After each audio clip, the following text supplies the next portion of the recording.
جان محترم ایک جوان رسول خدا حضرت محمد مصطفیٰ صلی اللہ علیہ وسلم رسول خدا کی خدمت میں پہنچا اور کہا کہ یا رسول اللہ مجھ سے بہت بڑا گناہ ہو گیا۔ رسول خدا نے کہا کہ مسئلہ ہے، خدا معاف کرنے والا ہے، خدا تمہیں معاف کر دے گا۔ کہا نہیں، میرا گناہ جو ہے وہ بہت زیادہ ہے۔ خوب کہا کتنا گناہ زیادہ ہے؟ کہا جتنے درخت ہیں ان کے پتے ہیں۔ کہا خدا اس کو بھی معاف کر دے گا۔ کہا جتنے پتہ نہیں پانی کے قطرے سمندر دریا ہیں، کہا خدا پھر بھی معاف کر دے گا۔ کہا یوں آسمان ہے۔ یعنی جب اس نے اتنا بولا تو کہا مگر تمہارا گناہ خدا سے بڑا ہے کیا؟ کہا نہیں، تو ہم معاف کر دے گا۔ پھر بھی رو رہا ہے، گریا کر رہا ہے۔ رسول خدا نے اچھا تم اپنا کوئی ایک گناہ بتاؤ تو صحیح۔ بس محترم اس نے جب اپنا گناہ بتایا رسول خدا نے فوراً کہا دور ہو جاؤ اس سے پہلے کہ تمہارا عذاب ہمارے اوپر آ جائے۔ یعنی گناہ اتنا سنگین تھا۔ وہ مایوس روتا روتا اس نے کچھ لوہے کی چینیں خریدی، پہاڑی پہ چلا گیا، دو پتھروں کے درمیان میں اپنی گردن پہ باندھ کر اپنے آپ کو گریا کرنے لگا۔ روتا رہا یہاں تک کہ پرندے آ کر اس کے ساتھ رونے لگے۔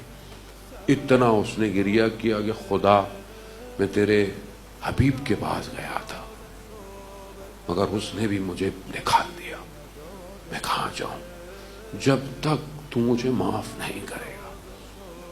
40 دن روتا رہا۔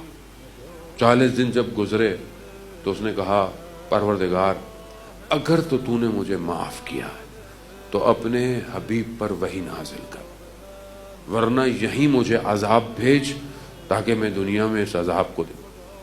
یہیں جب اس نے ایسا کہا تو رسول خدا کے اوپر قرآن کی آیت نازل ہوئی، اور وہ کہ جو معافیاں دل سے مانگتے ہیں خدا رحمان ہے، خدا ان کو معاف کرنا۔ جیسے رسول خدا باہر نکلے اصحاب کو لیا اور اس لڑکے کی طرف گئے تو کیا دیکھتے ہیں؟ جانور اس کا گریا اتنا تھا کہ اس نے خاک اپنے اوپر ڈالی ہوئی، رو رو کر اس کی آنکھیں دھس چکی اور جانور بھی اس کے ساتھ رو رہے ہیں۔ جیسے رسول خدا کو دیکھ ہٹ گئے، رسول خدا نے کہا کہ اس کو کھولو، اس کو ہٹاؤ کہ خدا نے تمہیں بشارت دی ہے، خدا نے تمہارے لیے جہنت کو واجب قرار دے دیا ہے۔ رحمان ہے، اس کے خزانوں میں کسی چیز کی کمی نہیں ہے، کسی چیز کی کمی نہیں، کوئی چیز اس کے ہاں ناممکن نہیں ہے۔ ہم کمزور ہیں، ہم ضعیف ہیں، ہم ٹیمپریری دنیا میں پھنسے ہوئے ہیں، جبکہ ہر چیز محفوظ ہو گئی۔ بس یہ آپ کے اپنے اوپر ہے، میرے اپنے اوپر ہے۔ میں خود شرمندہ ہوں خدا کی بارگاہ میں، خدا کا شکر ہے کہ میں شرمندہ ہوں، ورنہ بہت سارے لوگ غلطیاں کرتے ہیں شرمندہ بھی نہیں ہے۔ بعض اوقات جوان کہتا ہے کہ مجھے احساس ہوتا ہے میرے سے غلطی ہو گئی ہے، میں پھر کیا کروں؟ خوب اس احساس کا شکر کرنا چاہیے۔